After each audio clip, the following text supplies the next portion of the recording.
যার ব্যাগ সে নিবে, তোমার বাইক করা যাবে না।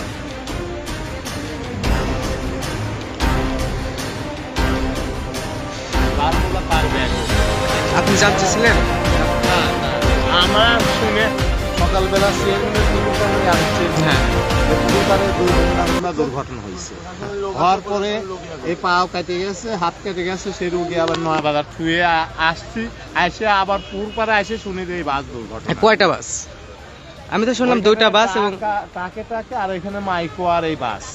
ও ট্রাক কোন জায়গায়? সামনে আরো সামনে ট্রাক, ওইখানেও দুই ট্রাকের ভিতরে দুই ড্রাইভার আর হেল্পার আছে, ওইভাবেই আছে।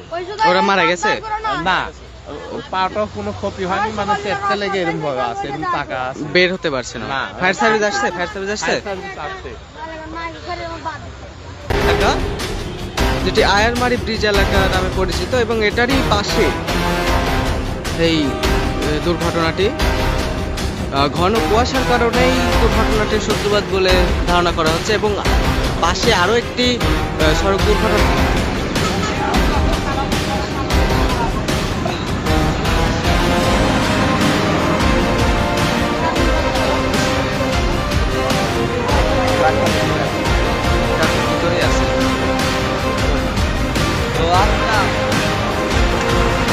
বনপাড়া হাটিকুমরুল মহাসড়কের আয়ারমারি এলাকা, এখানে আরো একটি সড়ক দুর্ঘটনা ঘটেছে, আমরা সেখানে নেওয়ার ব্যবস্থা করছি।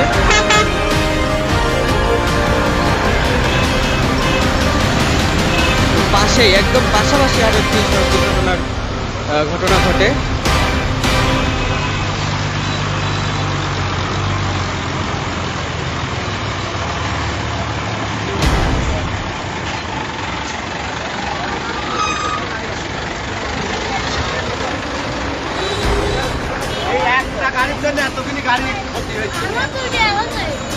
এবং এখানে একটি মাইক্রোবাস দেখতে পাচ্ছেন এবং এই গাড়িটার কারণে মূলত অ্যাক্সিডেন্টের সূত্রপাত ঘটে, আমরা যতটুকু জানতে পেরেছি। আমরা এখন আছি বড়াইগ্রাম গুরুদাসপুর এলাকার বর্ডার এলাকা থেকে।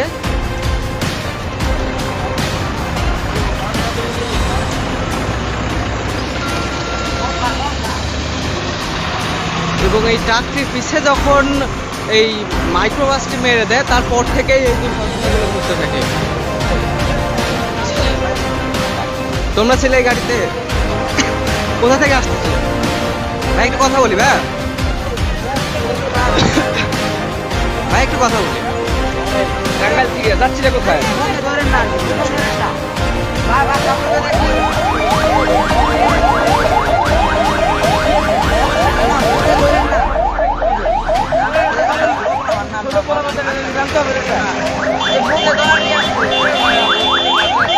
ফায়ার সার্ভিসের গাড়ি